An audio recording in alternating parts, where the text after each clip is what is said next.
हनुमान बेनीवाल जैसे मैंने बहुत देखे हैं। कोई वो बहादुर है नहीं, बच्चों को भड़काते हैं और कई कई बातें ऐसी है कि जो मुझे सार्वजनिक मंच पर बोलना नहीं चाहिए। ये बाजू आजमाए हुए हैं, देखा हुआ है, कोई चिंता वाली बात नहीं। जरूरत नहीं है, मैं अकेला ही पर्याप्त हूँ उनके लिए।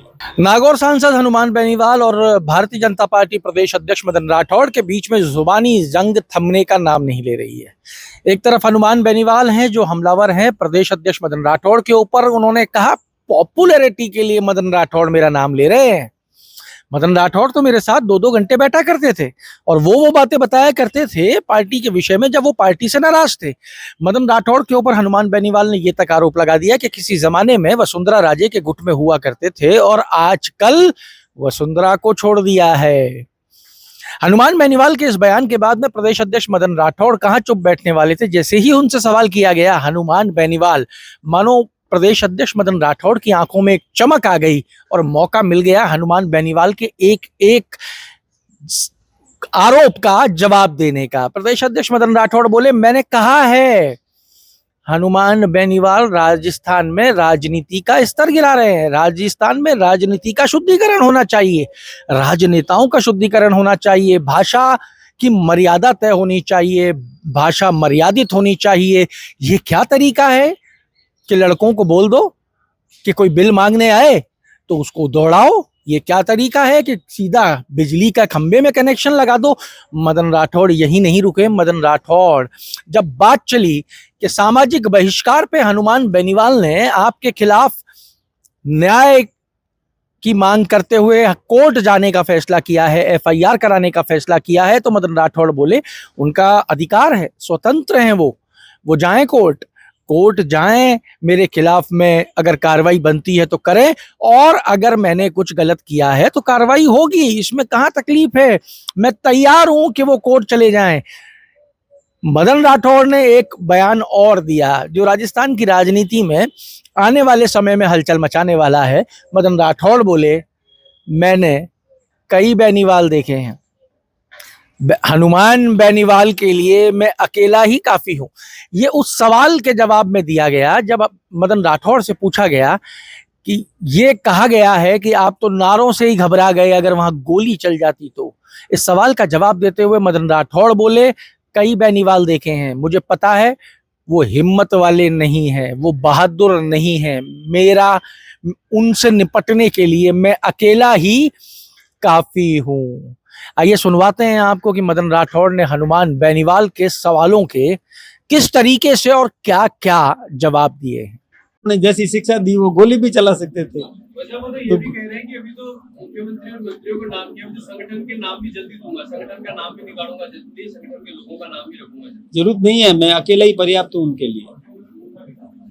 हनुमान बेनीवाल जैसे मैंने बहुत देखे हैं। कोई वो बहादुर है नहीं, बच्चों को भड़काते हैं और मैंने उनको कई कई बातें ऐसी है कि जो मुझे सार्वजनिक मंच पर बोलना नहीं चाहिए, लेकिन मैं जानता हूँ ये बाजू आजमाए हुए हैं। मैंने कहा कि ऐसे लोग जो ये शब्दावली बिगाड़ देते हैं वो राजनीति के लिए कलंक है। ये बात मैंने कही। जो शब्दावली जिसका सही नहीं है, राजनीति का शुद्धिकरण करने की आवश्यकता है। ऐसे लोगों को प्रेरित होने की जरूरत है कि नहीं, किससे प्रेरणा लें, एक आदर्श से प्रेरणा लें। मतलब शब्द चयन तो सही करो। मैंने पहले भी कहा कि राजनीति में विरोध करो, विपक्ष का काम है विरोध करना और प्रबल विरोध करो, कोई दिक्कत की बात नहीं है, लेकिन शब्द चयन ऐसे करो कि जब सामने मिलो तो नमस्ते तो हो जाए, नजरें तो नहीं झुकानी पड़े, शर्म तो नहीं आए कि मैंने क्या बोल दिया इसके लिए, कम से कम ये तो नहीं होना चाहिए ना। विरोध तो करेगा, विरोध करना भी चाहिए और हम तो लोकतंत्र के हामी हैं, लोकतंत्र के प्रशंसक हैं। विपक्ष भी चाहिए, लोकतंत्र में सफलता तभी है कि विपक्ष होना चाहिए, लेकिन विपक्ष मर्यादित विपक्ष हो, गरिमापूर्ण विपक्ष हो, ये बहुत जरूरी है। अब देखिए, कोई ये कहे कि बिजली के बिल मत भरो, ये समाज को क्या दिशा देना चाहते हैं? कोई ये कहे कि मीटर रीडर आए तो उसको पीटो भगा दो, अब ये कोई सुलक्षण है क्या? क्या प्रेरणा देंगे समाज को? ये ऐसा, और युवा पीढ़ी को बर्बाद करने का जो षड्यंत्र करे, गलत दिशा दे, भड़काए। बाहुबली का कोई क्या लेना देना उनका क्या?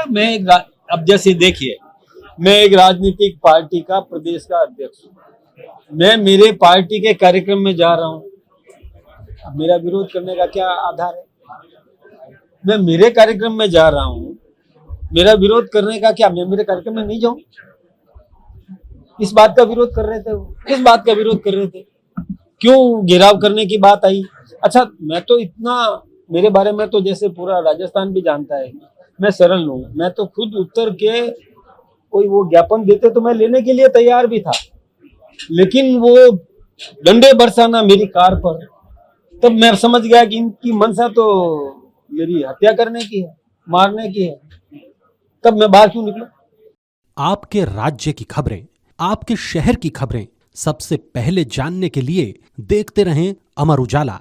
चैनल को सब्सक्राइब जरूर कर लें और पाएं हर अपडेट।